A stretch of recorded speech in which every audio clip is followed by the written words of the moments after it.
이하 내용은 더 쉬운 복음 전달을 위해 박혜근 목사의 연구 원고를 노트북 LM 기술로 담아냈습니다. 신약 성경을 보면 거의 절반 가까이가 바울 서신이죠. 그런데 이게 처음부터 한 권의 책으로 묶으려고 쓴 게 아니었어요. 다 아시다시피 각기 다른 교회 공동체에 보낸 어떻게 보면 개인적인 편지들이었거든요. 그럼 대체 이 흩어져 있던 편지들이 어떻게 모여서 성경의 핵심 문서가 될 수 있었을까요? 오늘 바로 그 편지들을 한데 묶은 편집자가 누구였는지, 그리고 그가 바로 도망노예였다는 아주 흥미로운 가설을 깊이 파헤쳐 보겠습니다. 네, 바로 이 질문이 오늘 이야기의 핵심입니다.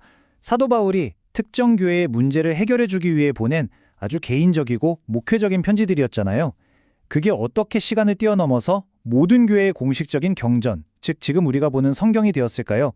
이 과정을 따라가다 보면 초기 기독교 역사의 굉장히 중요한 한 단면을 이해하게 될 겁니다. 자, 그럼 먼저 바울의 편지들이 어떻게 수집되고 성경으로 자리 잡게 됐는지 그 역사적인 흐름부터 한번 짚어보죠. 이 과정은 크게 한 4단계로 나눠볼 수 있어요. 첫 번째 단계는 이 편지들이 각 교회의 당면 문제를 해결하려고 쓰여졌고, 이게 유용하니까 다른 교회들하고 공유하면서 필사본으로 퍼져나간 시기입니다. 그러다가 두 번째 단계로 넘어가는데 주후 80년쯤에 사도행전이 나오면서 바울이라는 인물이 엄청나게 부각돼요. 그의 권위가 높아지니까 당연히 그가 쓴 편지들의 가치도 함께 올라가게 된 거죠. 세 번째 단계에 이르면 에베소 같은 당시의 중심 교회들을 기점으로 이 편지들을 체계적으로 모아보자 하는 움직임이 시작됩니다. 이게 바로 바울 서신 모음집, 즉 코르푸스 파울리놈의 초기 형태가 되는 거고요. 그리고 마지막 네 번째 단계, 바로 누군가 한 명의 주도적인 편집자가 나타나서 이 수집 작업을 최종적으로 마무리하고 정리했을 거라는 추정입니다. 자, 그렇다면 이 결정적인 마지막 단계를 이끌었던 그 편집자, 과연 누구였을까요? 여기서부터 우리의 추리는 한 인물에게로 딱 모아집니다. 바울 서신 모음집은요, 그냥 우연히 어쩌다 보니 만들어진 게 아닙니다. 여기에는 아주 뚜렷한 의도와 헌신을 가진 편집자의 노력이 있었어요. 바로 이 지점이 학자들의 호기심을 강하게 자극하는 거죠. 대체 누가 이런 엄청난 일을 했을까 하고요. 그럼 이 중요한 역할을 한 편집자는 과연 누구일까요? 많은 신학자들이 한 명의 아주 유력한 후보를 지목하는데요. 아마 대부분은 전혀 예상하지 못했던 인물일 겁니다. 그 후보는 바로 도망노예였던 오네시모입니다. 당시 로마법으로는 중죄인이었던 사람이 어떻게 기독교의 가장 중요한 문서들을 편집하는 역할을 맡게 됐을까요? 그 놀라운 가능성을 지금부터 살펴보겠습니다. 오네시모의 삶을 보면 정말 극적이라는 말밖에 안 나와요. 과거에 그는 주인에게 손해를 입히고 도망친 무익한 쓸모없는 존재였고 사회적으로는 범죄자였죠. 하지만 바울을 만나고 나서 그는 그리스도 안에서 유익한 존재, 사랑받는 형제로 완전히 거듭납니다. 그리고 교회 전승에 따르면 훗날 에베소 교회의 감독 자리까지 오르게 되죠. 오네시모에 대해 잠시 정리해 드릴게요. 그는 골로새 교회의 지도자였던 빌레몬이라는 사람의 노예였습니다. 주인에게서 도망친 후에 감옥에 있던 사도 바울을 만났고 거기서 그리스도인이 됐죠. 바로 이 사건이 신약 성경 빌레몬서의 배경이 되는 이야기입니다. 이 가설은 그냥 나온 얘기가 아니에요. 20세기 신학자 존 녹스가 1935년에 바울 서신을 최초로 수집하고 편집한 사람은 바로 오네시모일 것이다 라는 가설을 제기하면서 학계에 아주 중요한 논의를 던졌습니다. 오네시모가 바로 그 편집자라는 가설을 뒷받침하는 근거는 크게 세 가지로 요약해 볼 수 있습니다. 바로 개인적인 동기, 그리고 역사적인 기회, 마지막으로 아주 결정적인 물증입니다. 하나씩 살펴보죠. 첫 번째 근거는 동기입니다. 한번 생각해 보세요. 바울의 편지, 특히 빌레몬서는 오네시모 자기 자신의 인생이 어떻게 구원받고 완전히 바뀌었는지를 증명하는 문서나 다름없었어요. 그렇기 때문에 그에게 바울의 편지들을 잘 보존하는 일은 다른 누구보다도 절실하고 개인적인 사명이었을 겁니다. 두 번째는 기회입니다.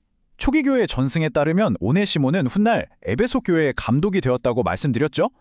바로 이 에베소가 바울 서신을 수집하는 가장 중요한 중심지 중 하나였습니다. 만약 오네시모가 그곳의 지도자였다면 서신 수집 프로젝트를 이끌기에 그야말로 가장 완벽한 위치에 있었던 셈이죠. 자, 이제 이 가설에서 가장 설득력 있는 증거, 어떻게 보면 스모킹건이라고 할 수 있는 빌레몬서 자체를 한번 들여다보겠습니다. 여기서 정말 중요한 질문을 던져봐야 합니다.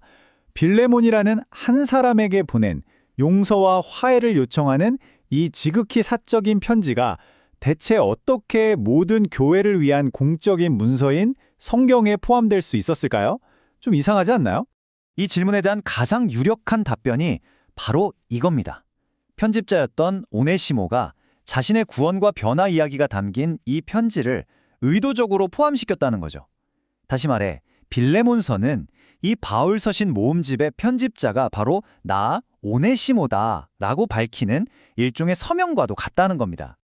그리고 이 가설을 뒷받침하는 외부 증거도 있습니다. 2세기 초 안디옥의 감독이었던 이그나티우스가 에베소 교회에 편지를 보내는데요. 거기서 당시 에베소 감독이었던 오네시모를 칭찬하면서 그의 이름이 가진 유익하다는 뜻을 가지고 언어 유희를 사용해요.